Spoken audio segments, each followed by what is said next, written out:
The invisible weight of a new beginning often hides in the fine print of a government ledger.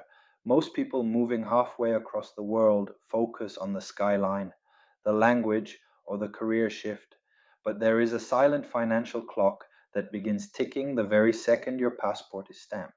In Israel, this clock governs one of the most significant welcome gifts a new citizen can receive, yet hundreds of families lose it every year simply because they didn't realize the countdown had already started. This is the story of the Anona exemption, a policy designed to give you a soft landing, provided you understand the geography of bureaucratic timing. Arnona is the municipal property tax that powers every city in the country, from the streetlights to the local parks.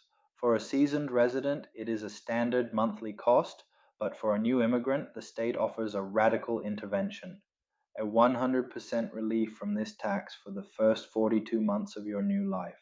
That is 3.5 years of breathing room. However, there is a catch that catches almost everyone off guard. The clock for this benefit does not start when you find an apartment or when you sign a lease. It starts the moment you are officially recognized as a citizen. If you spend your first 3 months in temporary housing or traveling, you are already burning through your window of eligibility. Within the first 60 to 90 days of your arrival, you must anchor your claim. If you miss this window, you don't just lose the time, you risk becoming liable for retroactive payments that can total thousands of shekels. To secure this protection, the process requires a specific sequence of moves. It begins with your permanent identification card, which generally takes about 5 to 7 business days to process after your arrival.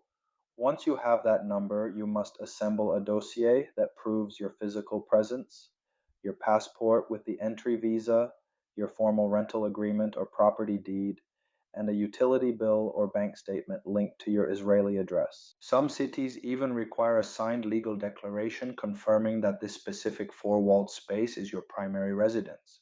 The exemption only follows you to one home. Secondary properties or investment units remain fully taxable. The logic behind this is simple. The state wants to support your integration, not your real estate portfolio. By taking these steps immediately, you convert a potential debt into a nearly 4 year financial shield. The key notes to remember for your transition are these. Your eligibility begins on the date of your arrival stamp, not your move in date. You have a strict 90-day maximum window to register before complications arise. You must have your official identification card and a formal housing contract in hand to apply. Finally, this total tax relief applies exclusively to your primary home for a duration of 3.5 years. Navigating the logistics of a new country is a marathon, but local tax registration is the sprint you have to win first.